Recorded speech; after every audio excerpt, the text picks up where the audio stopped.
You know, you haven't been here in a while. Yeah, it's been a tick. Things haven't really changed. I mean, life changes. Yeah. We're in a different room. Same microphones, same boom stands, same table. Yes, same table. But I gotta say, much better set deck. Oh, thanks. I'm enjoying all of this. Yeah. Like, this is Trying to make a little. It's really nice. It's a nice. You even got the little baby turtle from the first movie right there. Yeah. That's awesome. Yeah. Yeah. But it's been a while. It has been a while, Yeah. Brian. From one Brian From to one another. Brian to another. Brian of the Cinema Psycho Show and Brian of many bands and Start the Beat with Sykes. Absolutely. Well, hey. I'm trying to keep track of all your bands. I'm like, we have mutual friends. So like, I know Indigo really well. Okay. And so I'm like, I see her stuff she's doing with you and your other band, Grey Walker, and everything. I'm like, it's a lot of bands. Mm-hmm. But it's good. I think you were at Black Forge, over the weekend? Was. Yeah. Wow, Jesus Christ. Am I on your show? You on my show? What's happening here? Both. Jesus Christ. Well, everybody, Brian Cottington's on the show. Make some noise. That's right. Yay. All right. So for those of you that aren't familiar, you host a show called Cinema Psychos. Yep. Cinema Psycho Show. And it's a show. It's a podcast. The movie about review. cinema. Yeah. And psychos. Yeah. We're pop culture. Pop culture. We're a movie review show that is not your snobby movie review show. We like to say that we combine knowledge, film knowledge, because we actually make movies and are active in the film industry, but also that we kind of are not snobby. We are not film. We call them filmtoirs. Okay. We like to combine vulgar comedy with our film reviews. Absolutely. And depending on what episode you get, it might be a bit more than one or the other. Sometimes it might be really heady stuff, and then it might be really, kind of vulgar stuff. When we're doing a B movie, like a bad movie, it's totally balls to the wall, vulgar shit. Absolutely. It has to be. So it has to be. I think that we're in a really interesting time for pop culture. Oh, yeah. In terms of, this is like the first generation of people that we're starting to see kind of like age out of like pop culture, in the sense that, like, I've talked about this before on the show, but like pop culture really didn't exist until like the Beatles, as far as I'm concerned. That's my ground zero for anything pop culture. So, I mean, that was not that long ago in the grand scheme of storytelling or even film, and to some degree, I mean, pop culture has been a thing for maybe a third of film's life, but even to the degree that it even like became a thing, that probably wasn't even until like the late 80s or 90s. Well, I mean, really? Well, I mean, the thing is that you had pop culture, but I don't think it was necessarily as big as it is now. I think you had different subsects of culture that attracted to different things, but there wasn't anything that was like overarching. Like, you go back to the 50s and you had, the beatnik generation, and like they had their own scions of that particular counterculture. And you still have that now, right? But nothing really to the extent that it overwhelmed all culture. And that's, I think, the big difference is that when we talk about like the Marvel Cinematic Universe, it doesn't matter whether you're rich or poor or what race you are, what religion you are. For the most part, you're aware of it. You know exactly what it is. Even if you haven't watched any of them, pretty much just based on the pop culture who the main characters are. Well, sure. You can't go to the store without like, seeing like Disney Tic Tacs or like, Marvel Slim Jims or some like weird cross promote Stranger Things Doritos, which is actually a thing. And the thing that I've been thinking about so much, it's just like, there's all of this like maybe like old guard of pop culture that says like, oh, these characters shouldn't do this, or these characters need to be represented this way forever. And it's just like, do you really just want like Star Wars to be the same fucking thing for another 30 years? Or do you want it to change? Where are you at in the Star Wars camp? There's a very fine line. Okay, so are you talking... Sure, you don't want to like ruin it, but I think like you need to let it evolve. There is a fine line. There's a very fine line between being a dick I'm allowed to swear on the show, right? Like, Yeah, cool saying? Okay, absolutely, good. yeah. Because I'm like, yeah. There's a fine line between being a dick about your fandom and being someone who holds it in high regard. Sure. There is a very fine line. So, like, for instance, there are aspects of the sequel trilogy that I absolutely hate. And a lot of it is not really associated with any particular character. It's how everything was treated. You can see the commercialization of Star Wars in the sequel trilogy, you know, and it kind of shows, you know. So, like, on one end, I think when we last talked about it, I didn't hate The Last Jedi nearly as much as I do now. Okay. But that's mostly because of the fact that it's had time to marinate. Sure. And that's kind of the way art works. You know, you kind of view it in different phases of your life, and ultimately you get a different reaction to it. So, like, the issues that I heard people complain about with Last Jedi, I understand now because you see something like The Mandalorian and how it treats the very same characters, and it's night and day. So that's kind of on my front. Now, what issues do I have? I have more issues with The Last Jedi than I do with any of the sequel trilogy. I think, and J.J. Abrams has gone on record saying, yeah, I pretty much just kind of phoned it in. Sure. And it shows.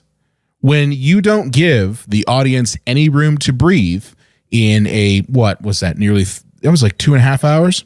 Yeah. 2.5 hour movie, then it's kind of hard to comprehend the story. Okay. If you don't, and that's done on purpose. That's called, I don't want you to question the plot. So if you don't have time between, you know, one chase to the next, you're not going to question things like, well, what magic caused the Emperor to come back? Yeah. Why are we not discussing that one? Why is it that I have to buy a book 3 months later to get the information that should have been in the motherfucking movie? Sure. I think that, entirely too much information, too much of a demand of information from maybe some aspects of the fandom, which I can understand. I understand being passionate about a thing. Yeah. But the thing that I like the most about the original trilogy is just that it is very simple, kind of campy. I'm pretty sure that nobody made that with the intent of like, oh, let's make a silly movie that's kind of fun, a little space jaunt, and let's sell some toys. Actually, George Lucas did want to sell toys. Well, let's sell some toys. That's literally what. Yeah, that's literally what. He that's why we tagged that on the end of that. No joke. Yeah, 100%. He wanted to make something that was commercially viable, so he could sell toys, and then he can make his own movies. Because, you know, that's all he wanted to do, and ultimately, he never got a chance to do that. He got stuck in the Star Wars, universe. So, yeah, I think that, and to some degree, is it the fault of Star Wars? I don't want to say George Lucas. I'm going to say, is it the fault of Star Wars in general? Yeah. Or is it the fault of the fans for expecting too much?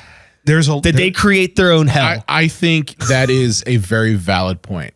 I think that, and I've seen this a lot with Marvel nowadays. Absolutely. Okay. I think that fans, they have their own stories in their head because Star Wars means something different to everyone. You know, how you found Star Wars is entirely different from how I found Star Wars, and it means something different to me compared to you because there's memories associated with that. Yeah. So that's the danger, okay? Because you're dealing with something that is no longer just a corporate entity. It is something that's ingrained in our society. It's literally the same as Greek myths. Like there's no joke. Superheroes, Star Wars, they're all Greek myths. Okay. So the point is, and what I'm trying to get across is that people have their own interpretations. They have their own expectations of what is going to happen in the next movie. So you can't win. Because ultimately, after the marketing train has come down the tracks and leaks Reddit posts here and there and posts maybe half a trailer here and clouds some character in some frame, making you think that it might be somebody else, but it really isn't, or maybe dropping hints left and right that, oh, this character is going to make a special guest appearance, and then you don't deliver, and then you say, fuck you, sorry, we already got your Disney Plus money. I mean, that's the problem. You know, I saw this more happen with Spider-Man, the last Spider-Man movie, than any time. And it backfired on Doctor Strange. They tried to do that with Doctor Strange. Oh, we're going to have this variant show up. And, oh, Tom Cruise's Iron Man is going to show up. So what happened? Everybody thought that was going to happen. And then when it didn't happen, they got pissed off. It's a money-making scheme, and it pisses off fans, and it leaves a bad taste in the mouth. Yeah, I think that it's ties into just a bigger problem that I have with a lot of modern pop culture, where it's just like recycling for profit. There's no there's plenty of people with genuinely creative ideas out there in the world. They're just not employed in the industry. Nobody's taking a chance on them. Like, I was fucking watching Bill and Ted's Excellent Adventure again first recently. One or the first one? Bogus Journey is the second one. That's a good one. I like Bogus Journey. A movie like that will never be made again. It's so dumb, but so original and fun, and it just fucking works. Yeah. Or you can name any other classics. Big Trouble in Little China, Gremlins, Back to the fucking Future. These are all just stupid movies with simple ideas. I mean, really, if you think about Back to the Future is a time travel incest movie with a crazy, wild-eyed scientist. I mean, if you really think about it, totally, it's great. Did you ever watch the series Glow? No, I haven't. That's like the wrestling one, right? Yeah, it's the female wrestling one. There is a whole side.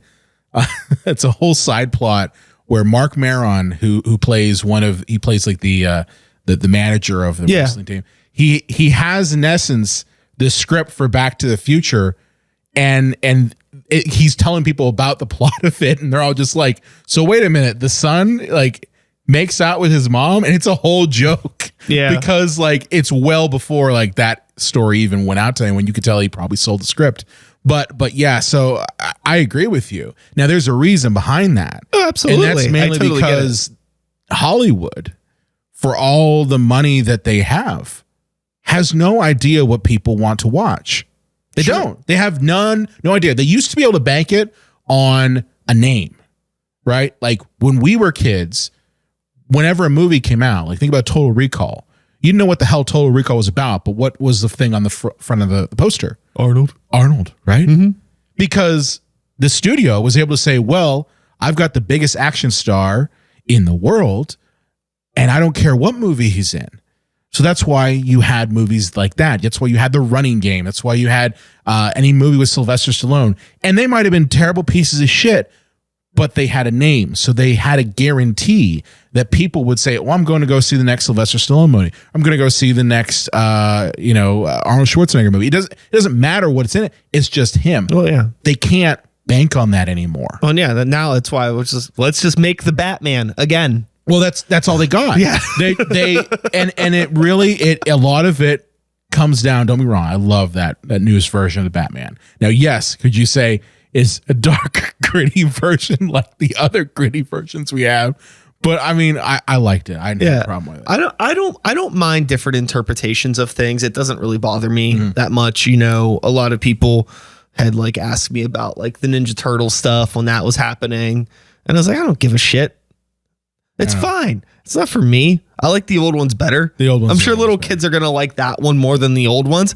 The fuck what do I care? Yeah. They're talking with the cool hip lingo of today, and it looks like everything else from today. Times change. You just kind of need to either adapt or just let things go. Well, there's a whole problem in our society with glorifying nostalgia to ad nauseum levels. Oh, sure. I really believe that we are so obsessed, and I'm guilty of it too. We're so obsessed with nostalgia that it hamstrings us from seeing art that's new, and that's part of the problem. And that's something that Hollywood knows. They know that. Why do you think they made Stranger Things? Yeah. Well, it's basically, don't get me wrong, I like it. Yeah. But ultimately what it is is nostalgia porn. That's all it is. Sure. When you watch it and you see Ghostbusters show up and you see, Dungeons and Dragons here and there, and you see it's to get your rocks off with nostalgia. That's what it is. I think what's interesting is again, that whole like this cusp, this changing of the old guard sort of thing, where this is the first time where not only do we have so much access to technology, but the way people live their lives is a lot differently done than they were 30, 40 years ago. Like it's a lot more average now for somebody in their 30s to not have a kid or not be married or anything like that. So they could still indulge in this stuff. I think most people like that were young, like, older, that grew up through the 50s, 60s, 70s, whatever. I think that like, their interest probably capped out when they were like, 16, 17, 18, the way everybody else does. And then you just like that same shit the rest of your life. It's just, you can't engage with it anymore because nobody did then. Right. Yeah. But now it's like, it's okay to engage with those things as you get older, which makes it a lot easier to sell that nostalgia back to people because now there's a market for it.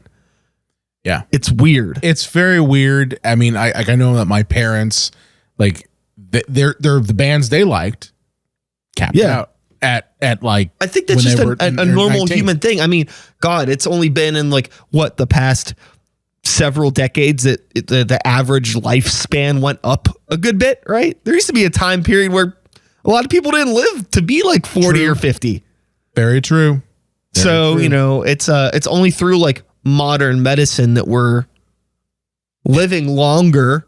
And as we live longer, we just collect all of these stupid interests or, hold on to the ones from when we were like, a child. I mean, I'm not smart enough to dissect this, but I feel like there's something here. There is.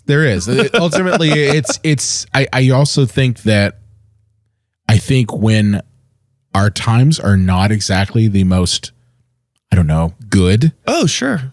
We tend to want to reach back to things in the past that we think were good. Like that's the thing. Everyone says, "Oh man, I miss the '80s." Remember the 80s? Because I do, and I remember the history of it. It was not always that great. It wasn't that great for most people. Sure.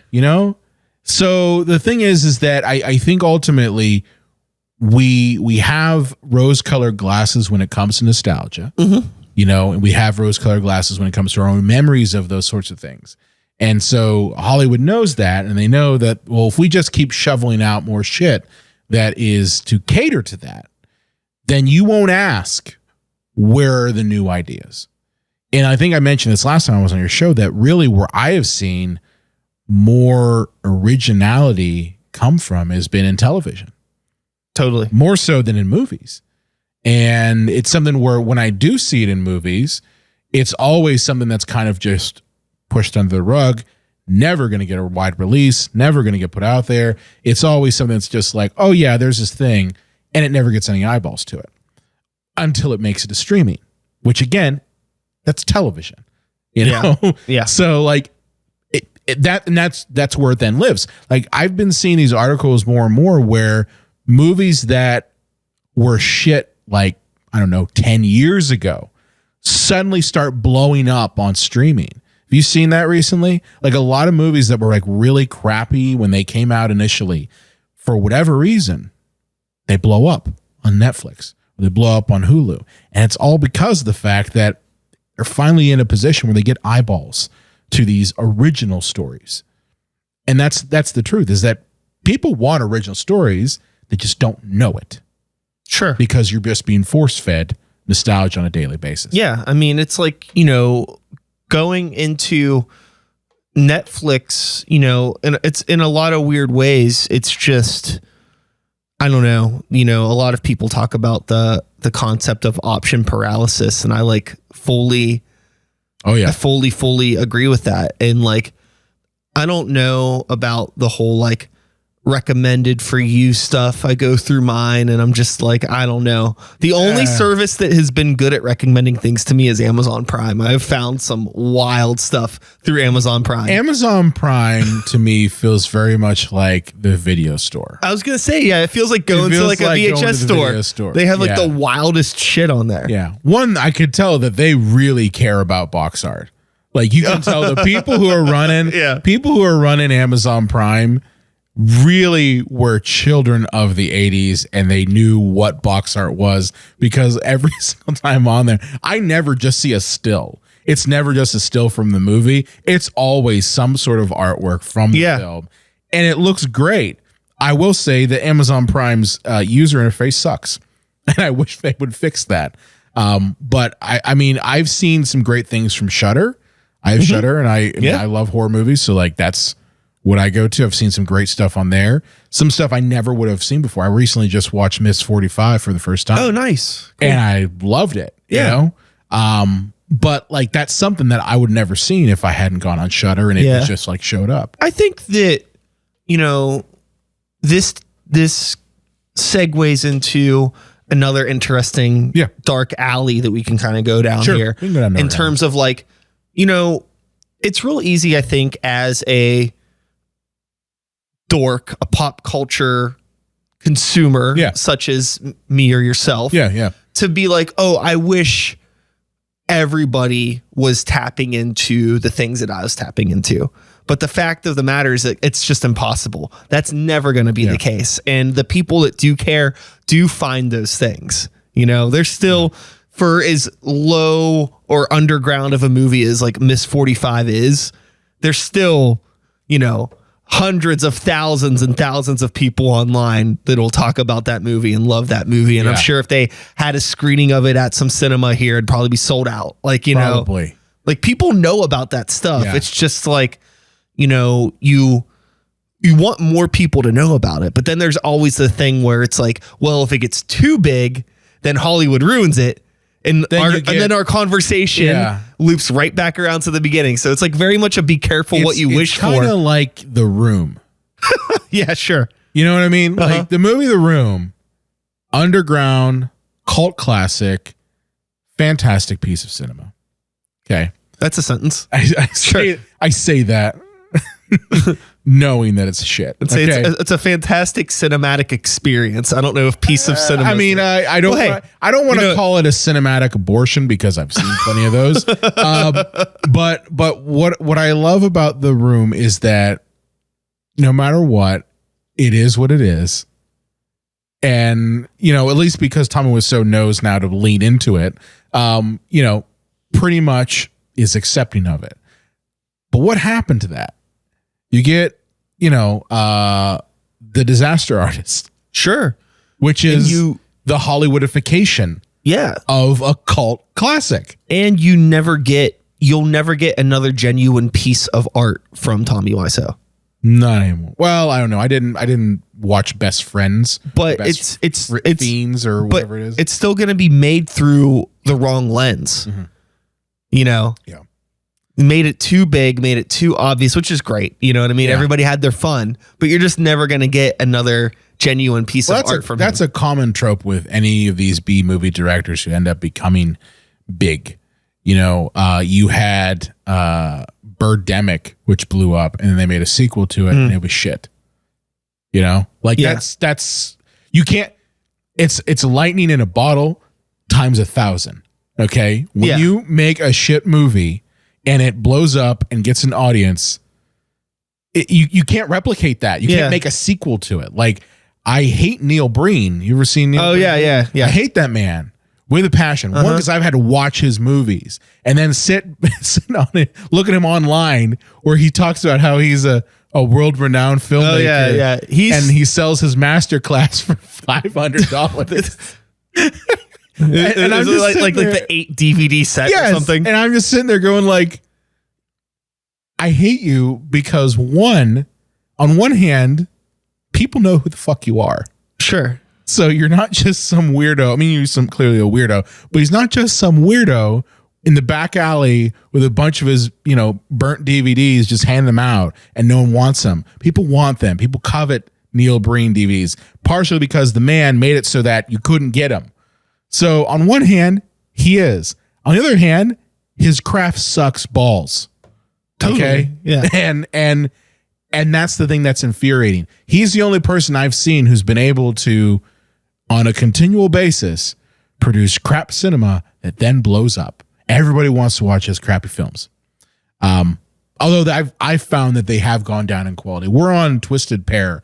Our show, we have a running gag where we call it the Four Horsemen of the Breen Apocalypse. Yeah. And we're on the last one, which is Twisted Pair. Although knowing him, he'll probably make another one and I'll have to be forced to watch it. He absolutely will make another movie. Fateful Findings is still his that's a Citizen Kane. It's interesting because regardless of the quality of the work, there is something that is unapologetically genuine about what he is doing. Like, he's trying. Well, it's across all of them. Out of his fucking mind, but he's trying. And it's so interesting to see what like somebody with like time and money and just like unapologetic dedication, like how much can come out of that. I mean, nothing good, but I'm just saying, it's just like, you just hope that he gets better. It just doesn't. Like, I've been in the film game for a long time, and like, well, listen, you keep doing it, you get better. This is the fucking problem. You can't get better at something if you think you're good at it already. Yeah, right? You're right. You got that there. If you're not open to criticism, or like challenging yourself or criticism from others, that's how you get better at things. You are correct. Yeah, that's a good point. Tom Brady watches his fucking games, right, to be a better football player. Doesn't he deflate balls too? I don't fucking know. I don't watch football either, I don't watch it either. I don't watch. I don't do the sports ball. I've just heard that he watches his games. I've heard that too. Maybe I could have thought of a better example, but that was the first one that came to my mind. Yeah, I mean, but you are correct. You would hope that you would get better. Us living in Pittsburgh, the big football town, we don't do fucking sports ball. No, absolutely not. But no, I mean, I've seen like there's filmmakers that I've seen that clearly they make shit, and then eventually they realize that, oh, I didn't do this. I should probably try to do better. And with those filmmakers, I feel they unfortunately don't get enough traffic. Unless you're Peter Jackson. Well, he's a different story. That man, you are correct. Made bad taste. Yep. And one of my favorite movies, not foods, Brain Damage. Yeah. Or Brain Dead. No, he did Brain Dead. Yeah. Classic movie. One of the goriest pieces of cinema I've ever seen. But yeah, and then he goes to make Lord of the Rings. Yeah, don't forget about Meet the Feebles. Oh, Meet the Feebles. That's right. That's a good one too. But my point is that, it seems to me like the filmmakers who make these B movies, why they become successful is just your point. Heavenly Creatures. Sorry. I was like, what's the other wild one he did? I have never seen that one. I should watch it sometime. I gotta check that one out. Anyway, sorry to cut you off. No, it's cool, man. My brain was so the point I'm trying to get across is that these filmmakers, when they make these B movies, why they're successful is because their ability to make films, they're all in, right? They think they're the greatest. They're making the greatest movie of all time. They all think they're making Citizen Kane. You see interviews with Claudio Fragrazzo, who did Troll 2, and you see interviews with Tommy Wiseau, and you see interviews with Neil Breen. Every single one of them all think that they're making the greatest movie that's ever been made. And they're not. And that's part of the mystique.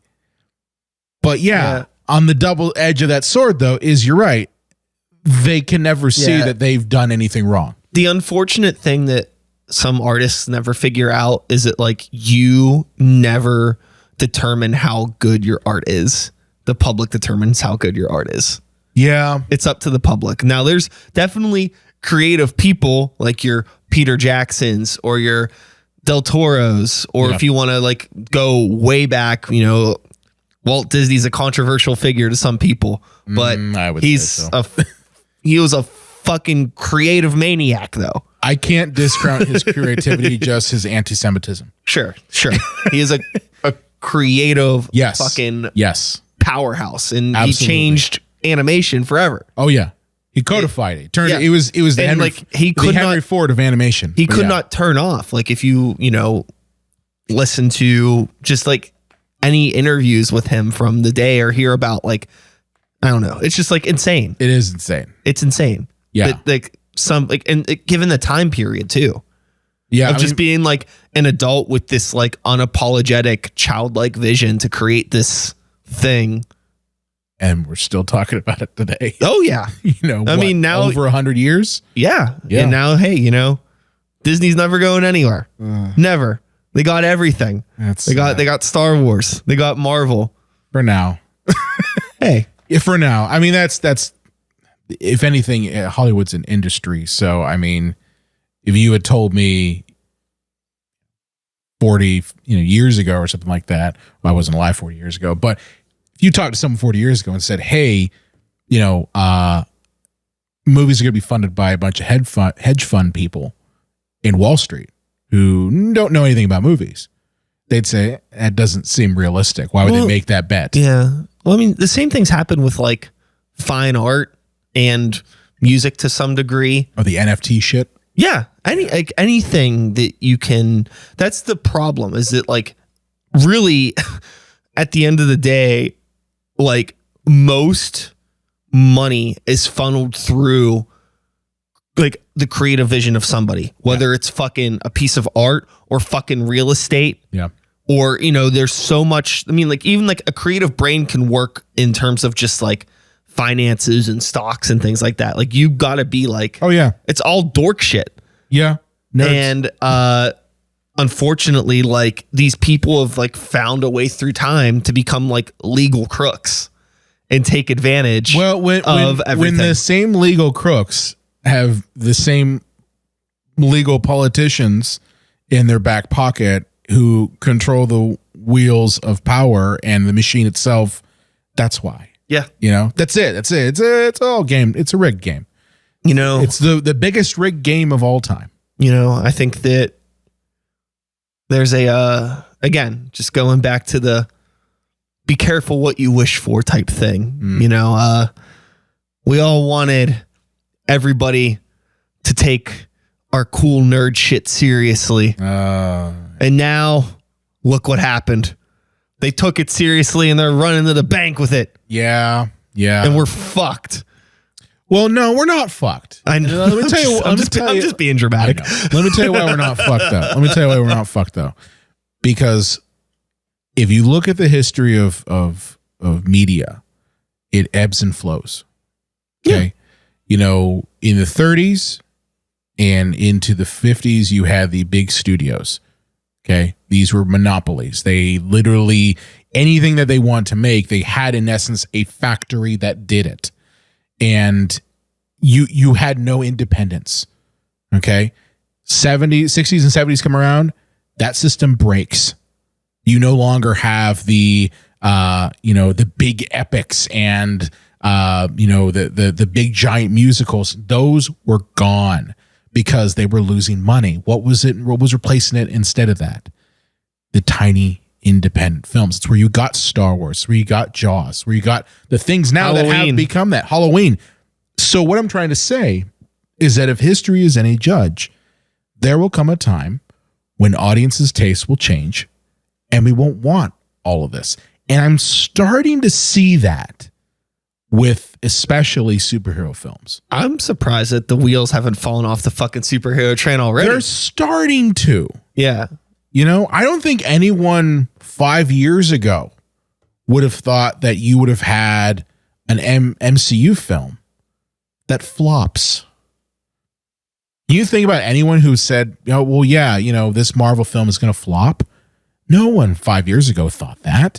You were in the middle of Avengers and, all the Avengers shit going on, and every movie coming out after that being, box office gold. Even Guardians of the Galaxy came out back around that time, and it was gold. It didn't matter. As long as it had Marvel attached to it, it made money. Yeah. But then you get the Eternals, and then you get Doctor Strange and the Multiverse of Madness. Don't get me wrong, I really like Doctor Strange. I love Doctor Strange. I thought it was fantastic. The Doctor Strange movies and Shang-Chi, like that's all my fucking shit. I love that stuff. Yeah. I totally get why it's not. Shang-Chi I was okay with. I didn't love it as much, but like it was nice to see the Mandarin. Like it's my favorite Marvel movie. Really, Shang-Chi is? Uh-huh. Okay. But I'm also like, like low key, like a lot of my pop culture interest stems from anime. Right. And I feel like the second half of that movie is just a live action Hayao Miyazaki movie. Oh yeah, totally is. So I was just like, okay, I'm in. Yeah.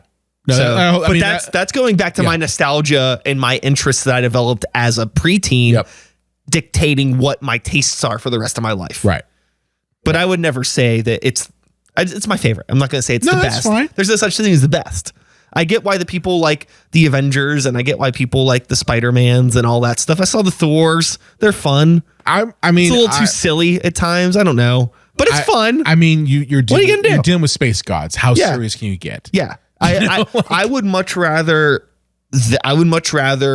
the Thor silly stuff versus the serious Batman stuff. They tried the serious stuff with Thor. The first movie. Oh yeah. Was very serious. You had Kenneth Branagh, who is a trained Shakespearean actor and director, taking the realm of this movie, and it was Yeah. it was a lot of that, and it's just I don't know. I understand that like there's a lot of stories that can be told. Yeah. I just don't think they should be told. And I don't like how they announce the movies and build up these expectations. Yeah. It's too fucking much, at least for me. Well, as I said, it's designed to get your money into the theater. They want you to be thinking about nothing other than. And also, I would imagine on the back end, them announcing and having this plan and all of these kind of like faux ideas help get investments and funds for the movies and all of this fucking shit. You know who isn't cheering those announcements? VFX artists. Oh, for sure. Have you read recently about the VFX artists behind the Marvel films? No. So a lot of them are squeezed. I believe that. Too much to the breaking point of these projects. There was one article where, I mean, basically they kind of said to the extent of a lot of them have to work ridiculous hours. We're talking like 12, 14-hour days to crank out these things. You can't say no to a Marvel film because ultimately the industry, they all want those dollars. But the actual artists who have to do them end up getting burnt out. What's really funny is that there's a really big misconception, I think, in terms of like animation. And a lot of people are like, oh, like, it's not like the old days. It's not like the hand drawn. Everything was hand painted. And like, don't get me wrong. I love hand painted, hand drawn, old animation. Akira, give me a fucking break. It's insane what they did with that movie. But the idea that just because it's on a computer, it's any easier or that it takes less time. I can tell you it's harder. It's a little fucking ignorant. I can tell you that from the fact that I teach it. Yeah. I teach visual effects and animation. There's so much work that goes into it. And the thing that sucks too is that like, even like back in the day, the animators would kind of like, there'd be like more behind the scenes stuff and you'd see them. And it was like, even when it was still a current trend, the whole idea of animating a film was romanticized. But now I feel like the whole behind the scenes, visual effects artist things, they're just kind of like, just get it done. They're not like oftentimes it's there's a couple reasons why that's the case. One, I really believe that the directors that Marvel picks out are not visual effects heavy directors. Marvel wants to make money. So what that means is they're not going to hire filmmakers who are experienced with this type of material. They're going to hire filmmakers they can get on the cheap. So they typically hire indie darlings, and that's what they do. They get these people in these Marvel films. They make these big budget movies, but because they've never had experience with that workflow, it leads to issues where, in essence, The director's going back and saying, yeah, I don't like that. Do this over again. Do this, do this, do this. Oh, we didn't know what to do. So a lot of the stuff they filmed on set, it wouldn't have necessarily worked if they didn't have someone who was experienced doing it. That's part of the problem. And on top of that, Marvel themselves are not paying these people nearly enough to do the work that they're asking for. You know, you figure you've got how many slates of movies coming out over the course of 2 years that are Marvel themed. On top of that, lay on the how many series on Disney Plus that's going to then have to also be made. And by the way, the effects in those series probably made by the same people, probably jumping between both different programs, between movie and TV. Then think about all the commercial work that they're also doing that's tying into it. You know, visual effects are showing up commercials. For the Doritos commercials. For the Doritos commercials. So like, that's what I'm trying to get across, is that it's too much. Yeah. The effects artists aren't paid nearly enough. They're not unionized. I can tell you that right now. Okay. Okay. And they don't want that. Marvel doesn't want that. Sure. Because heaven forbid, the people who are actually putting the effects and turning your movie from just a bunch of morons and tights in front of a green screen into a gigantic masterpiece of artistry, heaven forbid they get paid a decent wage and maybe get days fucking off. Yeah. You know? Yeah, no, there's a lot of I mean, you can't really glamorize the way movies have ever been made, to be completely honest. They've always been that, but the point is sort of that, a big scale. But the point is that 2 years ago, right when I think it was last year actually. You know, you had the big news was about the film workers striking, potentially striking, right?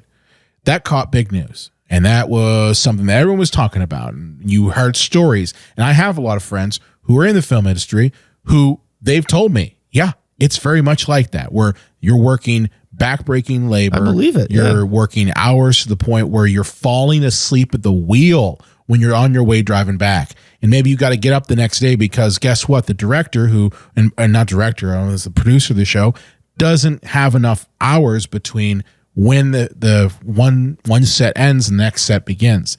So there was a lot of focus on that. But what people weren't focusing on were post people, weren't focusing on the animators. So like, that's the thing is, you know, I'm glad that the film workers got their union, but I really think that these other workers who are also doing the same amount of work, maybe they aren't lifting giant lights, maybe they are not on set all the time, but they're still doing a crap ton of mentally taxing work. Sure. You know, you sit in front of a computer screen for, it's physically for 14 hours. It's physically taxing on your hands and your wrists and your eyes. And you're just your brain. Your brain, that's a physical thing. Yeah. So like I really believe that those workers should absolutely be unionized and Dude, not taken advantage of. It was like people were like, when people were like, oh, there's like, I mean, this is like a weird sidebar, but people were like, oh, there's like physical abuse and mental abuse. I'm like, motherfucker, the brain is a physical thing. Yeah. And it takes in trauma. Yeah. Like it's, yeah. I'm not a doctor. Why do I have to tell you this? Because, well, I mean, fucking people, man. People are dumb. That's all I got for that, man. People are dumb. People are dumb. We're all dumb because we spent the past 35 years of our lives watching Marvel and Star Wars. I can't help that. I'm joking. I can't help that. I'm doing a kid. So, you know, with man, all this like chaos that's going on with our fucking, you know, the Marvel and the Star Wars, which doesn't really seem as relevant now to. It is, but not really. I think. Do you think we're ever going to get another Star Wars movie? No. I think it's why. Why would you ever do that? Why? If I'm Disney, why would I ever dip my toe back into that shitstorm? Sure. Ever again? And why would I ever want to do that when I clearly can make just as much money off of Disney Plus memberships than I can ever with a one-time ticket sale? Yeah. So why would I ever do that? Why would I want that? I'm just going to keep crapping out, you know, Cassian Andor series and Mandalorian and Book of Boba Fett and I don't know, Jawa's Retreat and whatever other fucking shit they're going to come up with because they got your money already. You're not going to be the one who cancels your Disney Plus account because you got to get that new series that Star Wars coming out. And then guess what? If you don't want that, don't worry because we got another Marvel series that'll come out right in between the two. Yeah, it's just, I wonder if it's going to be it can't go on forever. There's no way. Yeah, it can. You think yes. You think they're just going to keep doing this? They will keep going on as long as people are paying for it. So when people stop paying for it, then they'll stop. When do you think people stop paying for it? I really think once people get fatigued enough, they will. That's with anything. When people get fatigued and they start to realize, I want something different, it's like with anything, if someone told you, okay, Brian, you can eat pizza, only pizza. Okay. About to order your favorite kind of pizza. Mm-hmm. What's your favorite kind of pizza? I mean, just a normal pizza. But what toppings? I don't know. It always changes. Well, that's the thing. Well, let me ask you this. Pick one topping. What's one topping pizza that you like? Like one that you go to all the time? Okay, if I had to pick like one default topping for what's my your pizza. Default? Lord. Oh my God. I don't know. We'll just say mushrooms. Okay, mushrooms. Just for the sake of this. So let's put it this way. You're allowed to eat pizza. Okay, so like in this world, you're allowed to eat pizza, but it is only mushroom pizza. You are not allowed to deviate from it. Okay. What's going to happen? Yeah. Eventually, you're going to want something different, right? Sure. And that's the way that most people's tastes will film and TV will eventually want something different. I think we're starting to see that. I really think that the fact that the Marvel films are not bringing in nearly as much money as they used to is something to be concerning. Thor, I think, was rated as low. The last Thor movie was rated as low as the Eternals, which I saw the Eternals, and the Eternals was shit. I really hated it. I didn't watch any of it. You didn't miss much. Sure. I can tell you that. It's getting a sequel, but you didn't miss much. Spider-Man did well, but that was because of a year and a half of dripping leaks on Reddit and people speculating and guessing what's going to happen, who's going to show up, and Tobey Maguire's not going to be in it, but he will be in it, but he's not going to be in it. I mean, that back and forth shit is what drove that thing up. The Spider-Man movies always seem to do well, though. They do, but it's fucking Spider-Man. Because it's Spider-Man. But like my point is that eventually you're going to get a point where people are going to want something different, and I think we're starting to see that now. I really do.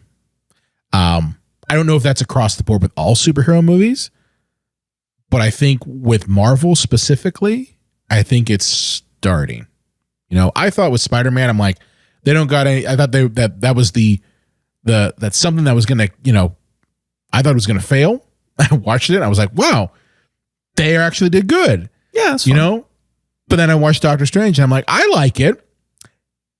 But then I know the people in the theater are just like, what the hell? What's the fun thing? Like, I've talked with a lot of people about, like in particular, the Doctor Strange movies. And yeah.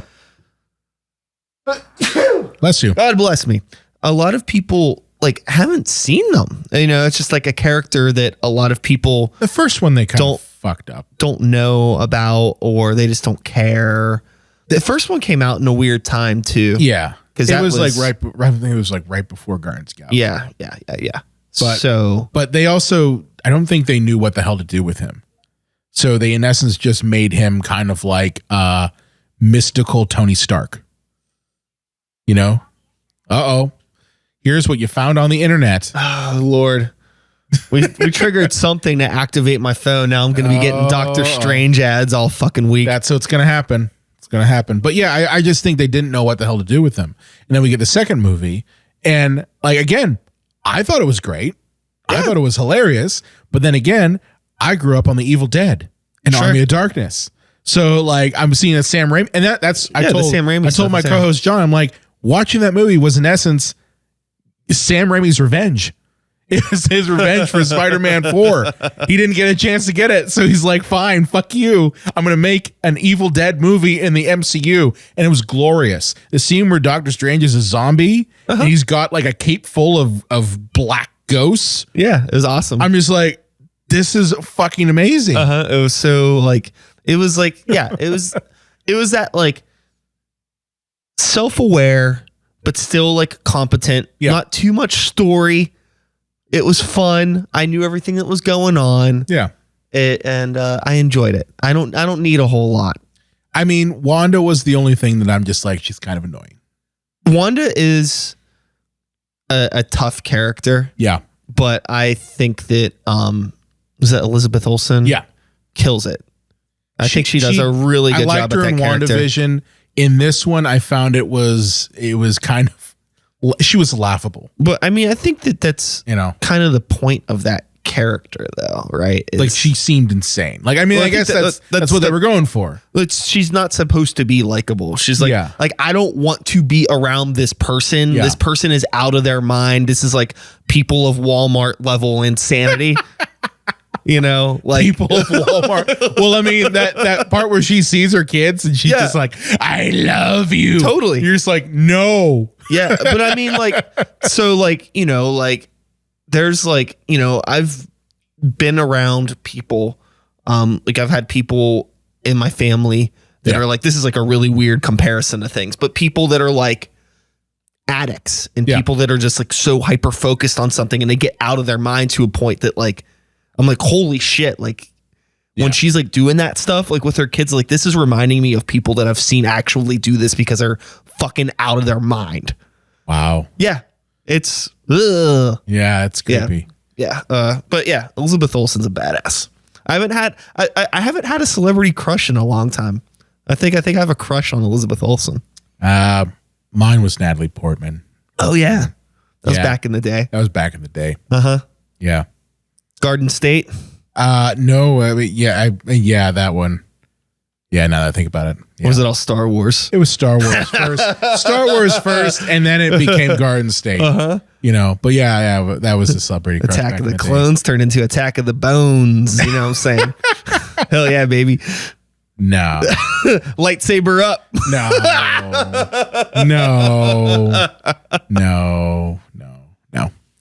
But I don't know where to go from that one. No, I don't know. I just fucking going off, boy. So do you follow theme park stuff at all? Not really. Okay. So can't afford theme parks. Fair enough. I was gonna I know that I think tap into a Disney Galaxy's Edge conversation. I know that the last time we had talked, you were just about to go. Yeah.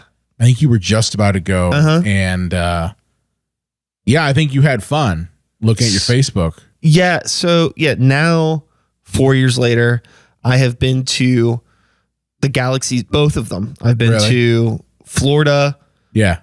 I actually don't even know how many times I've been to Walt Disney World. I've lost count.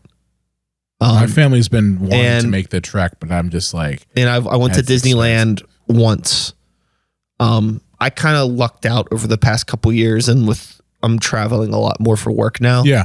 And I found myself in the area. So you're just like, well, I'm in the area. Just swing by. Might as well swing by to Disneyland. Yeah. But all of that aside, Galaxy's Edge sucks. Really? Yeah. I mean, I don't know. I guess sucks is a hard word.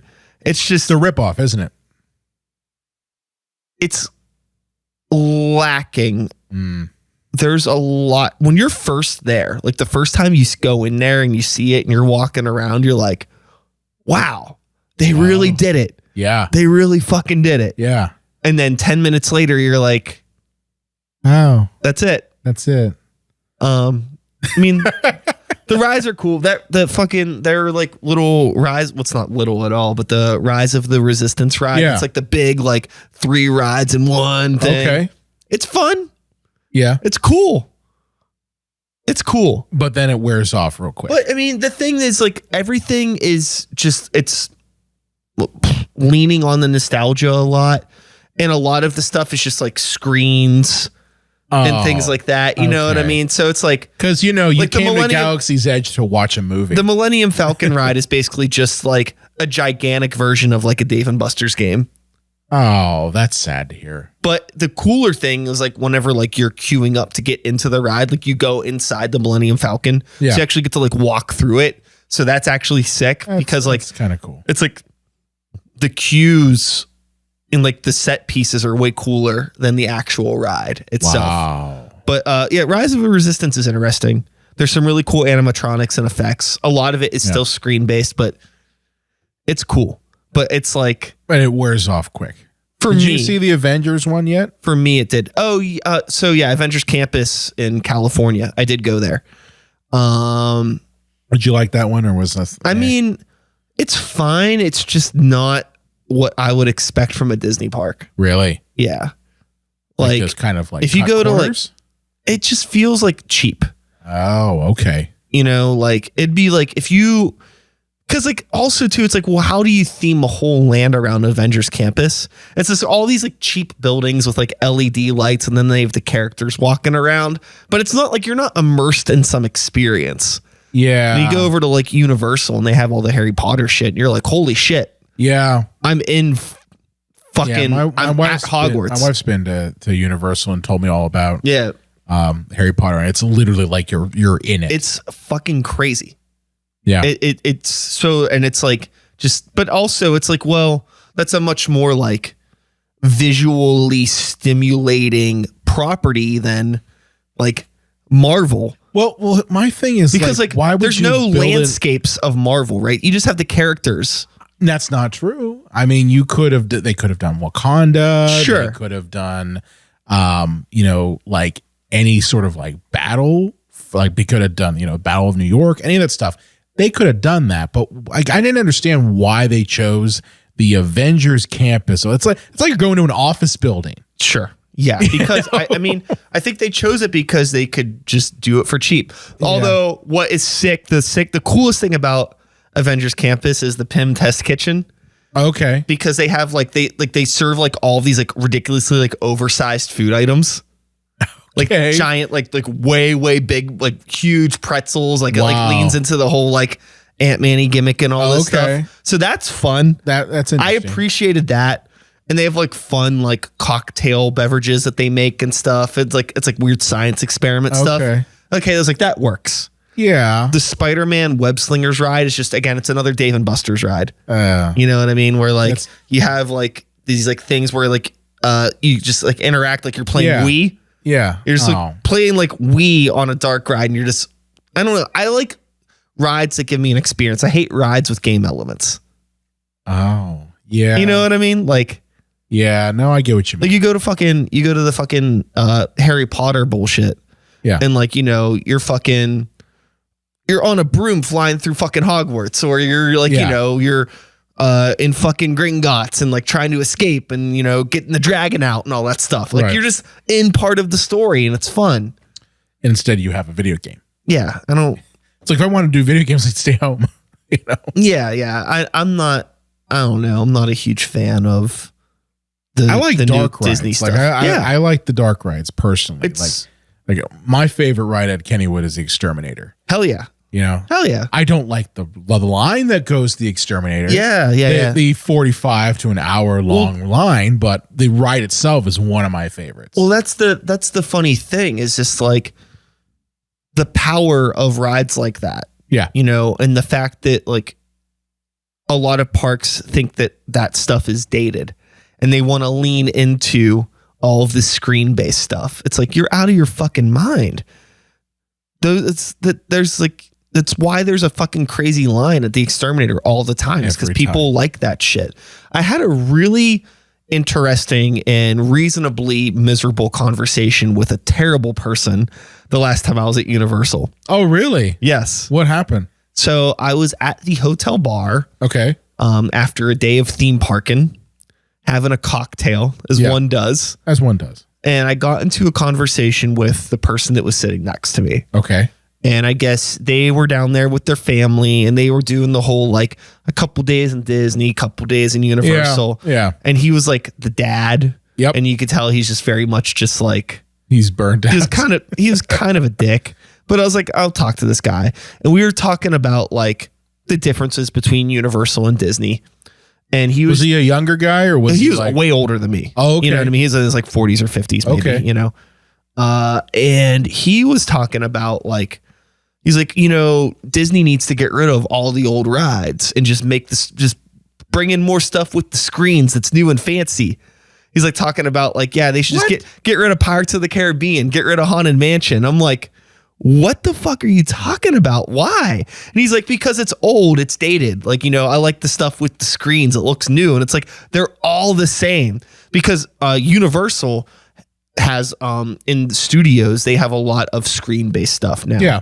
I mean, like the Harry Potter rides are all screen based, but they're still on like tracks. Right. But then there's like fucking Transformers. Yeah. And the fuck else do they have? The Spider-Man ride that's in Islands of Adventure. Yeah. They have a lot of screen shit. So he was talking about how like they should do more of that. And I'm like, you know, get rid of like fucking Peter Pan and Pinocchio and fucking, I'm like, dog, like that's what makes fucking Disney Disney. The level of artistry that goes into making those rides does not exist anymore. Yeah, no. But that's the thing is like there's people like that just don't give a fuck. There's a lot of people, you know, like Disney World is one thing because it's a newer park and it feels like a giant shopping mall. But Disneyland is rad because I'd been to Disneyland only one time. And that was when I was a kid.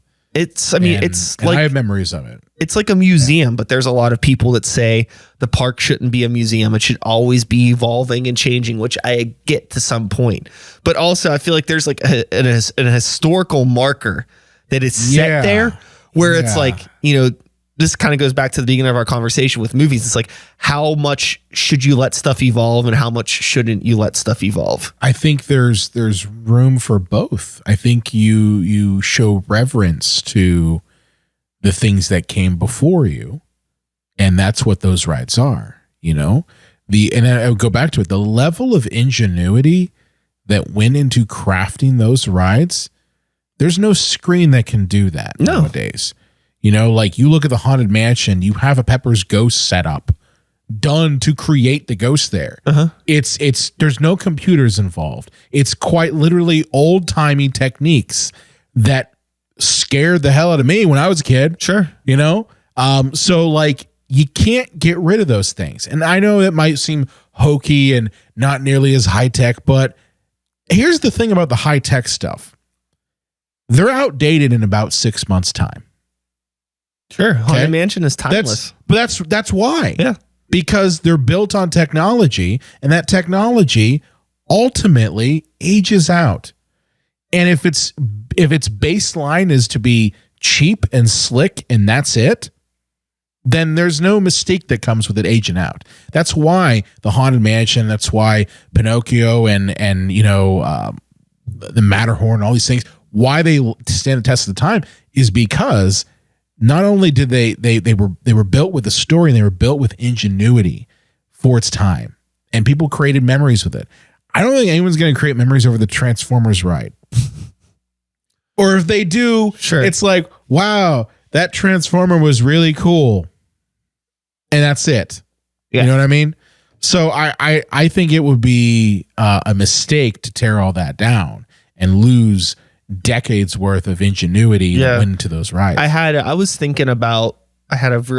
really cynical idea for a theme park. Was a cynical idea for, this is my modern theme park idea. What's right? it called? I don't have a name for it. Okay. I never got that far. I was just thinking, you know, somebody else can handle the branding. I'm thinking about the logistics of this fucking thing. You're the Walt Disney. You're not going to handle the marketing. Sure, we'll call it Brian Land. Okay, Brian Land. So I'm already a fan. Hell yeah, you are, because you know we gotta stick together. That's right. So this is it, right? So what do modern theme parks want to do? And this is from like a total like your money. This total like cigar in my mouth. Like, let me tell you, kid. This is the attitude. They want to steal your money. This is the attitude that I have for this. Right? Okay. So all of these fucking screen based rides, these rides like Transformers, they all have the same operating system. Yep. Essentially, you're in a vehicle that moves around with a screen that moves around, and sometimes there's practical effects that tie in. Yeah. But really, you could easily change the ride just by changing out the fucking movie and changing the sequence of events. You're correct. Right? You're correct. Yeah. So instead of having a whole fucking theme park with acres and acres of land, just have one fucking building. One fucking building. It's just right? called Ride. Yeah, one fucking building with the ride, right? So you ride the ride, and then when you get off the ride, you fucking go into the fucking, there's a little gift shop, and then there's a little There's got to be a thing where you get your picture taken. Yeah. And it's if you go making some goofy ass face. There's the picture thing, there's the gift shop, there's a little food truck thing, and then you cycle back around. You know what you could do? And then, you ride. You could make it like IKEA furniture. Where it's just like one word. It's a Swedish word. Sure. And it's just called Ride. And it's spelled like that. And that's the building. Fuck, dude, it could be like a movie theater. Like it could literally be like, this is Transformers. And then, you ride Transformers at your designated time. It's all VIP. It's all assigned seating. It's all like your fucking Genie Plus, all scheduled up the way Disney is, right? Yeah, yeah. And then you get off the fucking ride. You eat your fucking food, you buy your fucking t-shirt, then you go back into the same fucking building, get a different ride experience, come back out, and then when you've come back out, then it's like, okay, well now we put out the fucking, here's the Avengers shirts. Wow. And then just keep doing that. Like a ride turnstile, basically. Yeah. I think that's a genius idea. Yep. I think it's a genius idea. It's genuinely going to happen, and I'm going to throw up. You should patent that idea. And I don't know if I necessarily would put that all over your podcast. Because someone's going to be like, I'm going to steal that idea. Now, the last thing that I want to go to theme parks. I don't want to own a theme park. You don't want to be like Cartman in South Park and own Cartman Land? I forgot about that. That's and his really whole big thing is, welcome to Cartman Land. You can't come. So that's what I thought you were going to do. When you said you had a cynical idea, I thought you were going to be like, yeah, you can't come, but here, give me your money.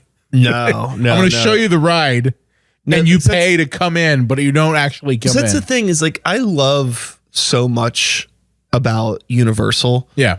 But, and they're getting away from it. The past few things that they've done haven't been like screen-based things. Yeah. But yeah, if you go there now, it's like if you walk into fucking Universal Studios Florida, it's like you got your Minions ride. That's a fucking screen thing. And then you right around the corner from Everybody that wants to go to the Minions ride. It's as soon as you fucking walk in the park, it's there. And then around the corner from there, you have your fucking Transformers ride. That's a screen-based ride. Yep. Then you can fucking walk down the street and you got Fast and the Furious Supercharged. It's another screen-based ride. I got problems with Fast and Furious to begin with. Well, I'll tell you this. Of all of the screen-based rides, the Fast and the Furious one is probably my favorite because it's like the B movie of screen-based rides. It's not great, but it's so bad that it's just like I could just sit here and laugh. If I'm in the Transformers one, I'm just like annoyed. And then the Minions one is cute, but it's like, that's one and done. It's not made for you, though. I like Despicable Me enough. Yeah. But like, I'm not. I like the movie. The first time around was good. Yeah. It was funny. It made me laugh. Yeah. The rides, it's cute. The Minions, I don't need to really, hear them ever. Sure. I have kids, man. So like literally, honestly though, Minions is low on my totem pole of annoying things that children watch. Ooh. Yeah. Let's get into that. I don't even know what's out there for kids these days. Man. Where do you start? Okay. Well, my daughter is great because Coraline, that's her name, she has been raised to watch traditional little kid shows, okay? Like traditional little kid shows. But then at the same time, she'll watch shows that maybe are not entirely appropriate. So like she'll watch horror stuff every once in a while, and I'm like, it makes me proud, as a daddy. And I'm just like, yeah. And we've discussed kind of, how to defeat monsters and gone through exactly like, this is how you defeat a vampire. And literally the other day we were like, okay, how do you stop a vampire? And she goes like this, cross. And I'm like, that's right. I'm like, what else can you do? You stab him in the heart. I'm like, that's right. What else? And she's like, sunlight. Yeah. And they don't like garlic. I'm like, that's right. So she's been been raised well, but like she will watch one show called Gabby's Dollhouse, which is on Netflix. I can't stand that because it's about a girl who shrinks down to the size of a doll and hangs out with cat themed creatures. Okay. Everyone's a cat. Like, no joke. Everything in there is a cat. Okay. Okay. She'll watch that. She'll watch Coco Melon, which is almost as bad. I've heard of Coco Melon's Melon. bad. I've heard of that. It's terrible animation, but kids love that. The other thing is she watches now is Blippi. You ever heard of Blippi? No. Okay. So Blippi is an interesting character. I don't know where this man is from, but he dresses up in orange overalls and with blue shirt and everything. He's like a human? He's a human. Is it like a Steve Blue's Clues type thing? Yeah. Okay. He's on YouTube and he's gotten so powerful in his money that he's now on like Netflix. He has a Netflix show. And in fact, he's branched out now to hire a second person to be him. So there's now like what I call the fake Blippi who shows up on some YouTube channels, YouTube videos that she watches. And I'm like, Coraline, that's the fake Blippi. I don't like him. She's like, Daddy, you don't like the fake Blippi. I'm like, you're right. I don't. I think he's a charlatan. He's a fake. But yeah. So like, oh, here we go. It heard me say Blippi. I'm going to have the wildest recommendations. You on my phone. You are. But yeah, so like she'll watch these shows and they're cute. Don't get me wrong. But from what I understand, and I don't have the specifics on it. Apparently, Blippi, the original, might have been a little bit bad before he became Blippi. I heard there's some viral video of him that he eventually scrubbed off the internet. Yeah, But yeah, that Blippi is something, and you find your voice. Yeah. I was like, it's. I don't think that. And my stepsons, they watch dumb gaming videos. Yeah, I don't think that you should like. I don't know. I guess I get it. It's just it's hard because there's so much information out there now. I mean, like George Carlin was on Thomas and Friends, wasn't he? Yes, he was. Yes, he was. Love George Carlin. We need him now. Howie Mandel wasn't always squeaky. Bob Saget. Oh, yeah. All those guys, Well, it's just, but the access to, the past is a lot wilder now. Well, from what I understand, I think he scrubbed it. I'm sure. Well, it's probably Which he kind of had to. Sure. That's a good idea. But yeah. Blippi. Yeah. That and then again, like my stepsons, they're older, so they watch along playing videos, Fortnite videos. I'm curious. I always wonder, if I was 16 years old today, what would my interests be? I really, it's hard without. It's hard to say. Yeah, it's really hard to say. I mean, that's the thing that my wife and I. It's easy to judge, but hard to reflect. It is, but I keep saying to myself, I'm like, don't you want to watch something that has a story? Because I don't really see stories in these watch along videos, these video game videos. No, I mean I think that they're engaging with it probably more in the way that somebody might listen to a podcast that's just a couple fucking ding dongs talking about movies for an hour and a half. No, you're right. That's their thing. It's not really they're not looking to digest creative content. I don't know. They're just kind of hanging out. I don't know. When I was a kid, it was different. I watched, when I was 16 years old, I was watching Dragon Ball Z every single afternoon. That is when you're 16, you're watching Natalie Portman, baby. No, sorry, you had to bring it back. No, but I was deep into my anime obsession when I was 16. I was watching Toonami and Dragon Ball Z and all that shit. So that's where my brain was at. Now, did I play video games? Yes, it did. But it's just, it's different because I don't think we just watch people play video games and not actually do it. I mean, you know what I mean? know. I think there'd be some times that I would like watch my homies play games and just like sit around and talk. Though. But I think that's kind of what they're getting out of it. Okay. You know, it's like antisocial social.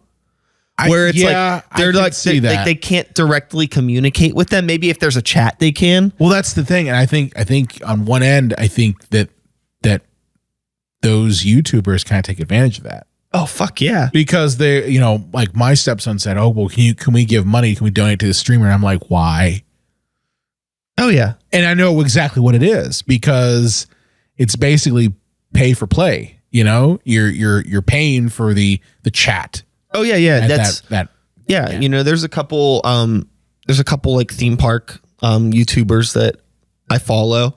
And I watch their live stream sometimes, and like, yeah, you know what I mean. People do the super chats, and you know those are the questions that get answered. And I get that, and I think that's fine for like adults or older teens, but like a kid, it's dangerous. Totally, you know, really dangerous. Yeah, that, and I mean, it's a whole nother can of worms I don't want to get into, but fucking microtransactions and You probably know. I don't have any kids. I do. We've had to deal with that. Yeah. And that's something that I think is dangerous, you know, and that's something that I think they take advantage of. Now, don't get me wrong. I think that anyone who's a streamer has the right to make money, but at the same time, you have to know who your audience is. And there's no way in hell you can't tell me that they don't know that they're catering to children. Sure. You know? Yeah. They are. The people who play Fortnite, I'm sorry, they're not our age. Yeah. They're not. Maybe when the game came out, they were, but more often than not, people playing Fortnite now are younger. Yeah. You know? So like they know that. I think there needs to be a bit more responsibility on that front. Yeah, but again, you know, like in the way that there's a lack of accountability in the film industry, not saying that it should be excused, but that's something we've discussed. Yeah. There's always been a lack of accountability in children's entertainment to some degree. Things start out wholesome with I saw Death to Smoochie. I know how it was. Dude, that movie is so fucking good. Oh my God. An underrated appreciation for B movie. That's not a bad movie. That's a dark comedy. Oh fuck, dude. That's a movie that like, yeah, if you know, man, that movie rules so hard. God damn. I haven't watched that in a really long time. Good one. I fucking love that movie. But shit, you know, what else is there to talk about? We could probably... We could go for another hour. Doesn't mean we should. We could. I can tell you what new stuff I got going on. Let's do that. Let's talk less about the world, more about you. Yeah. Let's go. Well, I mentioned I jumped between jobs. Oh yeah. Since the pandemic. Last time I talked to you, I was doing event media for college, and pandemic occurred, and I realized I needed to kind of reassess my priorities. So I jumped into teaching for about a year, teaching film and video for another college, and that was great, but didn't pay anything. And late last year, I got a recruiter who called me up, and I don't know about you, but I've had recruiters that have tried to like poach me for jobs that have nothing to do with what I actually do. Sure. You know, that's always fun. You know, they always like, oh, here's a sales job. And you're like, that's not what I do. Did you even read the LinkedIn? Like, did you read any of that? So anyway, out of the blue, this recruiter is like, hey, there's this company that does podcasting, and they're looking for someone who does video. And turns out the company's Libsyn. And funny enough, that's where I host my show. I don't know about you. That's where I host through Libsyn. You host your Libsyn too. So there you go. So like, serendipitous moment, end up becoming their video designer. And so I've been making videos for them since January, and it's been like a dream come true. That's awesome. Hell yeah. Yeah. And I've actually like been in charge of revitalizing their YouTube channel, where I've been showing up now on YouTube videos for them, which I didn't anticipate that, but that's where we're at now. Hell yeah. Yeah. So it's been fun doing that. And then also I'm still teaching adjunct for one of the colleges, and starting that one back up in the fall. But you know, that's kind of been on the non-podcast front. And then on the podcast front, our show's gotten to 242 episodes now. So we're still going strong. Thank you. Yeah. Thank you. We're still going strong. We're going to be making an appearance at Erie Horror Fest in October. That's some big news. We got asked by the organizers to kind of be one of, I think, 2 different podcasts that are going to be like emceeing the festival. Fuck yeah. You know who the other one is? Who? Do you? Do I know who the other one is? I think the other one is, my co-host is probably going to tell me I'm wrong, but I think the other one is like one that's associated with the town of Erie. Like, it's like a normal kind of like what's going on in Erie type one. But yeah, I think we're the only film one. Cool. That's awesome. But yeah, that's going to be coming up in October. And then I've also now dived into producing another podcast for a friend of mine. I don't know if you know Jason Sauer. He runs Most Wanted. Who used to run Most Wanted. I don't know him personally, but I know who he is. So I've known Jason for a number of years, and between getting married and having my kid and everything like that, I kind of lost track with him. And sure enough, he had blown up with his artwork he makes out of demolition derby cars. Yeah. And it's something that now he does, nationwide. So no joke. One of his friends lives catty corner from my house, and he was driving past my house one day when I was outside on our porch and was like, "Hey, Brian, how you doing?" So we started bullshitting for like, a good 15, 20 minutes. And he told me that he was just thinking of creating a podcast. So I'm producing his podcast called Cash on the Hood. And we just had our first recording a couple days ago. So that one's going to be coming out. It's the first time I've ever produced a non-movie themed podcast, especially one for another person. And it's fun. That's great. It's really good stuff. But yeah. Hell yeah. A lot of things, man. I love that. It's always fun to catch up with somebody that you haven't seen in, years. Yeah. And it's like, wow, I have all of these new fun things that I'm doing. I'm still doing all the old stuff, but what about you? What are you doing? Well, I have my bands, which we've discussed. Many bands. 3 bands. Greywalker. Yeah. Some Faith. Yep. Normal Creatures, which for anybody that still doesn't know this, I was in a band called Sykes and the New Violence. Yep. All we did was change the name. It's Normal Creatures. Okay. It's the same fucking band. We just changed the name. Rebranding, baby. And then I've been working on solo music again. Oh, awesome. And I've played a couple shows doing that. So I guess 3 bands and 1 solo project. That's cool. That's plenty. I'm still doing this podcast. I'm DJing a lot. Actually, this Thursday is my last day at my day job that I've been working at for 10 years. No shit. Uh-huh. Oh, are you diving headfirst into DJing full time? Yeah. That's awesome. Uh-huh. Yeah. It's scary, right? Not really. Not really? Not really. I was scared. I've been doing, jump into something that I've been juggling. Years? I've been juggling both for about a year. Really? Now. And I got, we have dates secured into next year with plenty more on the horizon. It's financially viable. Awesome. I feel comfortable with it. That's good. So yeah, I'm not too worried about it. I'm honestly more worried about, cause I'm not going to be out of town every weekend. I'm doing a lot of event planning behind the scenes and emailing and stuff. Yeah. I'm going to have some free time. Yeah. And extra income. And what I do with free time and extra income is what I'm afraid of. Oh, okay. I hear you. I need to keep myself in check. As somebody that is sitting here talking about going to fucking, all these theme parks. That's why I haven't gone to any theme parks, my friend. Yeah. I'm on the heels of I'm about to be doing I'm going to a lot of theme parks over the next month. Really? Yeah. I think I'm doing a dozen parks.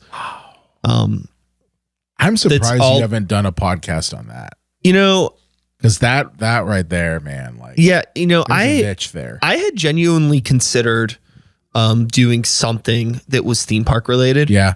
I was gonna do something specifically like a mini, maybe a podcast series or a video series on Kennywood. I'm a big Kennywood nut. Oh yeah.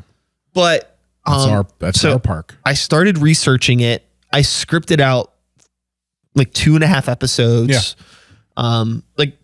really like, I don't script things, but I was like really digging in. Yeah. Like, well, because if you do something like a theme park, you have to really facts know and the facts and coming like up the back with history. coming up with all of these like, little jokes and stuff and like making it my own. Yeah. But then, that was like that was all before COVID happened. Right. So I had more time to research throughout then. But then whenever the parks opened back up, like I went to Kennywood a couple times, season pass. Yeah. Took my cameras, filmed a lot of B-roll. Just like I wanted to kind of start getting some stuff done. I wasn't sure if I was going to like film me talking in the park or do like a green screen thing or a set, right. But I'm just going to film B-roll and just film some voiceover stuff and start putting it together. And once I started doing all of that, I realized that it was like, I would rather just be at the park. Like I enjoy doing the research and having the knowledge and I would love to share this with people, but putting the time into producing the episodes was where it became an issue. So it was more like, I don't want this to no longer not be fun. Sure. It's one of those things that you dive head first into it, you end up becoming it's not fun. And there's some theme park people that I've mentioned already that like I follow. Yeah. And after following them for a few years, you start to see the shift of the content because now it's like they get more followers and that's great. And like they're getting, a lot of traction, but it's like, well, now it's like, are you going to the park for yourselves or are you going to the park for us? And you're just creating these same like tips and tricks and places you got to eat. And it's like, do you actually even get to enjoy going to the park anymore? Or do you just have a fucking camera on you all the time? It scares me. Probably, it's probably more the latter. Yeah. It's like somebody that like has like found a way to try to like somewhat like creatively monetize everything in my life. I feel like it's nice to have something that's just like, I could just actually escape. Yeah. Like, I could go to fucking Universal and not be worried about like, making sure I have enough fucking footage to edit a video. Yeah. It sounds like a nightmare, honestly. Yeah. Well, okay, here's the thing. That's where you hire a crew that does that part for you. Yeah. But then again, that becomes something where it's like, well, why am I doing this? Yeah. Why am I doing this? So I'm going to have to, dump money on something like that. Yeah. And it's like, I don't know. I think that the reason why I've kept this podcast as long as I have is because I think it's something that I'm genuinely good at. And I think that it's something that is worthwhile to put out into the ether. I mean, I know we've talked a lot about movies today and pop culture, which, I mean, there's nobody doing pop culture podcasts, right? Yeah, nobody. No one ever does that. So this is a little bit different for me, but it's fine. Normally I'm talking about, weird underground music and, particularly like in, the local scene. I have a very niche thing going on, but nobody else really does it. And I feel like I'm good at it. So I feel like you definitely have a mark on that. I'm providing something of value in a very oversaturated copycat sort of world of podcasting. Yeah. I'm at least doing something that I feel comfortable putting out there because nobody else is doing it. I honestly totally get it. And the theme park thing would just be, I'd be another theme park dude. Well, I've had people who've asked me because, I think I was talking with one person that I mentioned about my podcast and they were like, I said how ultimately my podcast unfortunately exists in a massive niche. Yeah. It's massive. Totally. And I've had people like, well, why couldn't you like make it a horror themed podcast? And I'm like, well, here's the problem. Do you know how many horror themed podcasts are out there? At what? And it's like, and the thing too is like, I've had people say that. I'm like, what if I want to talk about The Godfather? Or what if I want to talk about this bad movie? Mm-hmm. What if I want to talk about, a dark comedy? Or heaven forbid, I want to talk about romantic comedies. I never do. But what if I want to? Yeah. I think that's the thing is like, do I really want to like close myself off from that? So like the way we did it was we were like, let's use our movie knowledge, that we went to school for and that we practice on our own, but let's make it funny. Yeah. So like, that's how we differentiate ourselves, and that's what I think anyone doing this sort of stuff has to think about.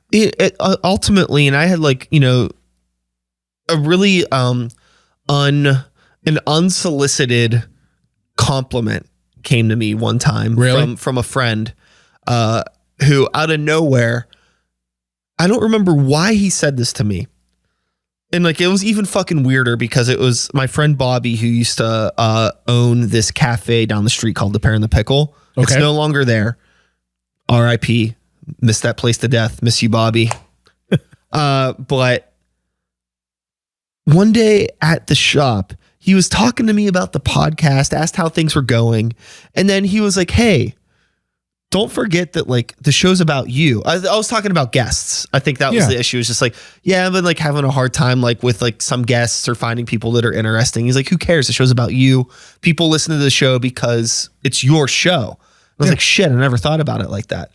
So there's always the opportunity now, like where it's like, yeah, I mostly talk about underground music and shit, but also I don't think there's an episode that where I haven't brought up a roller coaster.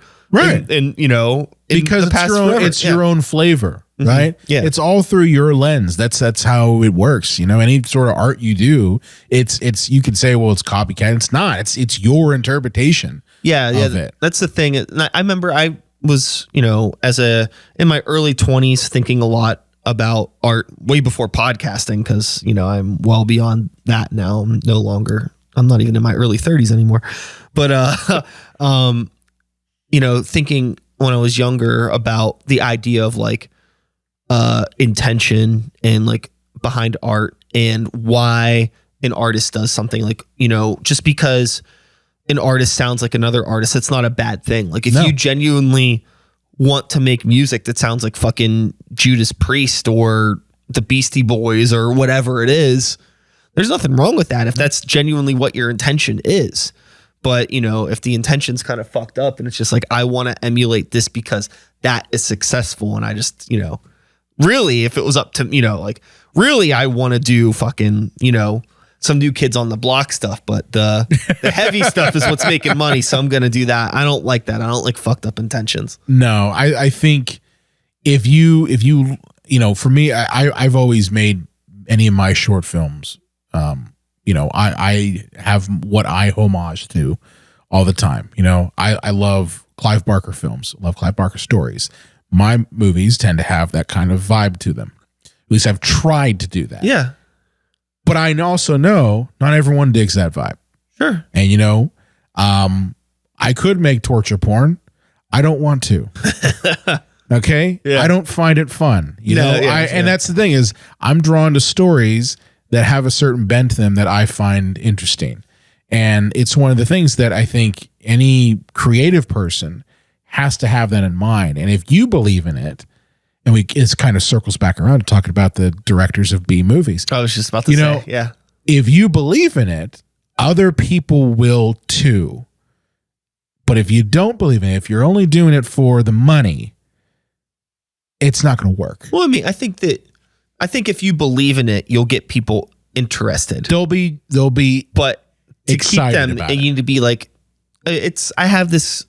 I bring this up all the time when I'm talking about songwriting, and filmmaking is no different, or storytelling. Yeah. Because, you know, that's the one thing that filmmaking and songwriting has in common is that it's a vessel for storytelling. Yep. They're just different mediums. That's right. And if you're not telling a story or having a conversation that people want to engage with, then they're going to leave the conversation. Yep.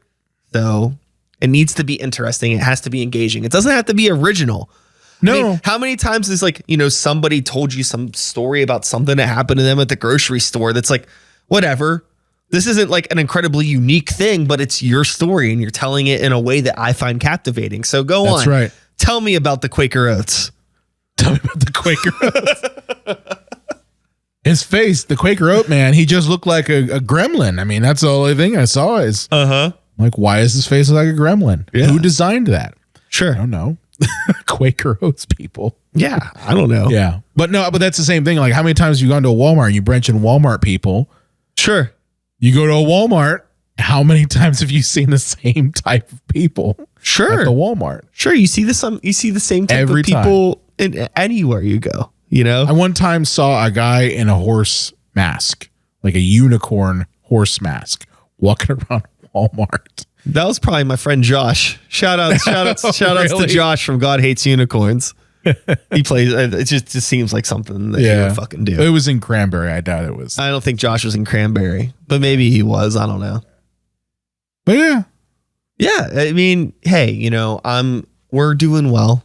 I'm glad things are good. I'm, stoked that I'm glad that you're leaving the day job and doing what you want to do. Yeah. I'm glad because I'm excited. It took me a long time to get to that point. I'm excited. Yeah. It's, without being egotistical, it feels well-deserved. I feel like I've been working really hard, and I'm really, really excited because now I'm going to have an opportunity to put more time into actually backtrack. I'm going to have the opportunity to put more healthy time into my work. There you go. Instead of like burning myself out in an office, being just like, my job is not hard, but I hate being there.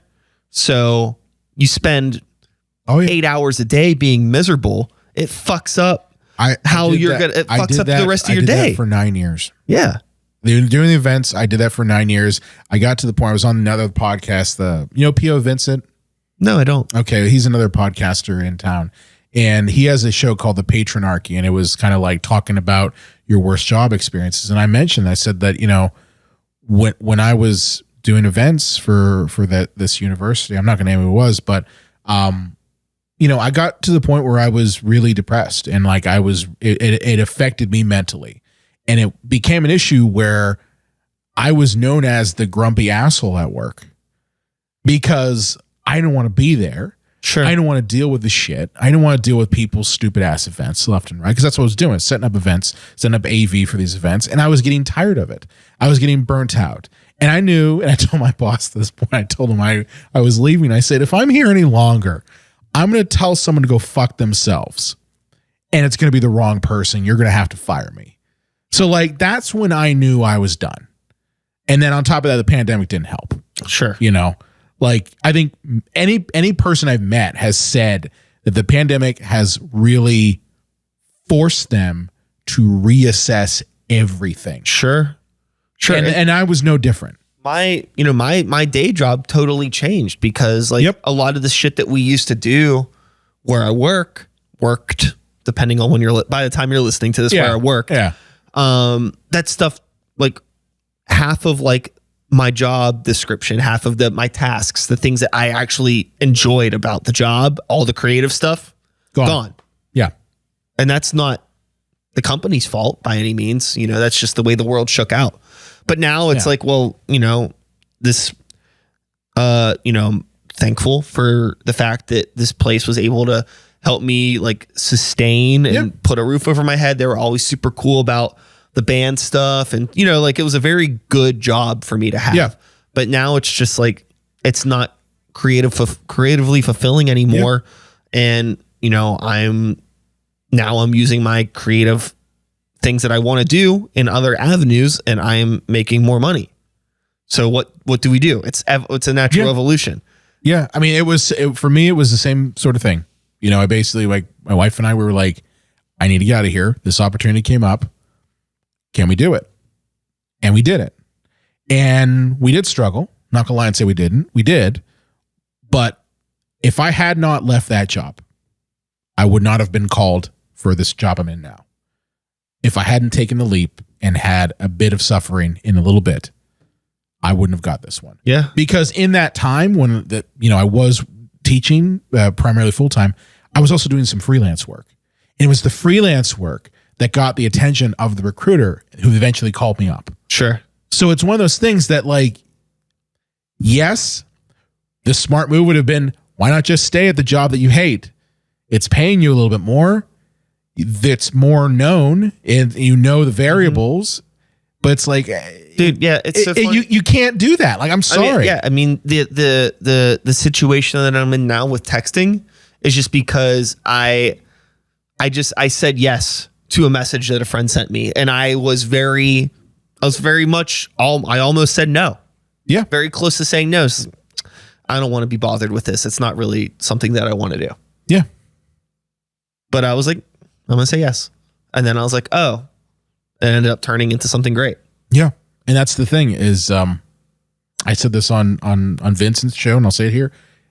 You have to take the risk when you're in a situation that's not good. And I think for 9 years, I was complacent in what I was doing and thought that there would be no way for me to escape. I literally felt like it was a hole. You know what I mean? Sure. You're stuck in a hole and you can't get out.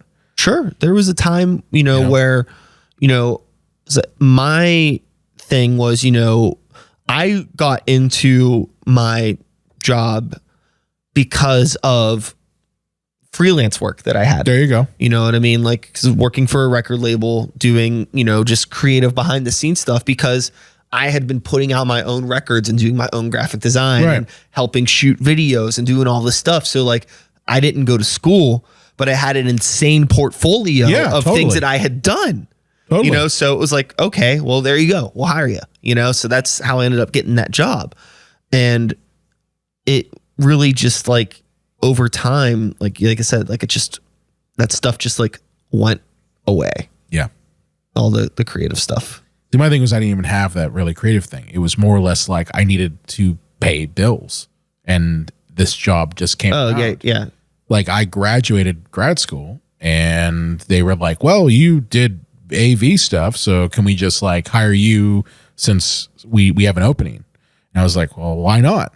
And the amount of money they paid was good then. Well, that was fuck.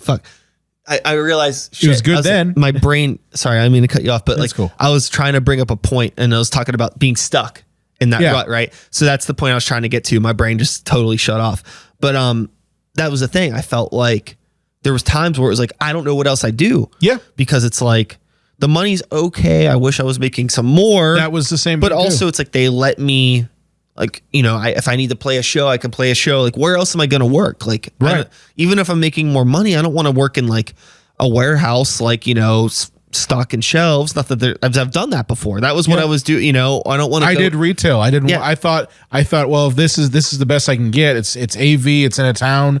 I'm still working with video, kinda. I'm still working with Sure. Video. It's kinda. That was the thing. It was always it's kinda. It's kind of this. Yeah. Kind of good. Yeah. And when you go in at kind of good, guess what? It's always going down from then. Yeah. Yeah. I had almost left my job maybe 4 years ago. Really? Yeah, I interviewed at this screen printing place. Okay. And I thought that because there's different tiers, and it was like, okay, like maybe I could be more like on the computer prepping designs for screens and helping stuff. But they really just wanted somebody to do the grunt work where it's just like, you're just pulling ink. I mean, it's manual labor. That shit is tough. Oh yeah. And those rooms are fucking hot. Yep. And like I went down and like everybody was cool and I was walking around and I was like, man, like I'd be making more money, but like I just don't want to do this. Yeah. It doesn't feel right, I feel like those were like my options were so limited. Yeah. No, I had an interview a couple of years back at a technology company. Like it was like a cybersecurity company. They're looking for someone to do video. I went through 5 interviews. With the same company? With the same company. Holy shit. 5 interviews and didn't get the job. Fuck, man. Yeah. They literally brought me in and they sat me down. They said, okay, you're going to interview everyone in the department. I'm like, okay, cool. So it's a day-long thing, And they even like sat me down and gave me all the benefits list and everything. And they're like, here's all the benefits. And sure enough, didn't get a call back. Had to email them like, hey, what's next steps here? And they're like, yeah, we decided to go with somebody else. Like after 5 fucking interviews, man. So like that was a gut punch right there. And that really like, I literally felt like I'm never getting the fuck out of here. Yeah. And then the pandemic hit. Yeah. and then it was, we gotta. And so it became like, I had to find a way and I found a way. Yeah. But I really, I think the biggest thing is if you go into a job, and a lot of people like hate their jobs. Part of me thinks that's because I think they might be afraid to take the leap. I was afraid to take the leap. Sure. Because I have family and I have, responsibilities, and I'm like, I need to make sure that we have a roof over our head and all that stuff. And it's one of those things that I think you have to do something for yourself. I never would have thought that my podcast that I did in 2016, and I'm still doing now, would have led me to work for the company that I host my podcast with. If you had told me that in 2016, I'd say you're stupid. There's no way. Sure. There's no money in podcasts. There's industry, but it's like, it's not here. But sure enough, here we are. And they actually knew me from the podcast. That's the thing. They knew who I was because of my little rinky-dink movie review show. And that was something that I did because I needed a creative outlet. Yeah. You know? And it just ended up, those paths converged.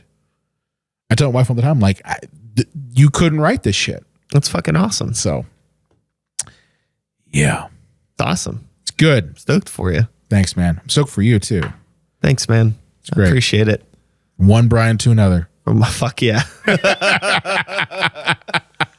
Yeah, man. We got to stick together out here. That's right. Well, my friend, yeah. Brian, I would say let's pull the plug on our episode today. Cool. We've had a healthy discussion. I think we've talked this one to death. This was a big... I was going to say, dude, I didn't anticipate this one being a big one. It's a big one. I might trim it. I might not. That's cool. Who knows? You do whatever you want, man. Who it's knows? your show. Who knows? We'll see how it goes. Show. We'll see how it goes. See how it goes. But until next time, be sure to check out Cinema Psychos. Cinema Psycho Show on Libsyn. Well, it's on all the only platforms. Libsyn. That's all we're talking about. Only Libsyn. But no, it's on all the platforms. Cinema Psycho Show. Check out Cash on the Hood. It's the show I'm producing. So yeah, that'll be coming out September 6th. Cool. So yeah, lots of stuff. Awesome. And you already know who I am. You know who he is. I'll be back next week with another episode. You bet your sweet Natalie Portman's I'll be back next week. I don't even know what that Natalie means. Portman's. I don't know what the fuck that means. I don't know either. I'm going to turn this off. I'm delusional. Have a good day, everybody. Or a good night. Goodbye. Merry Christmas. Bye.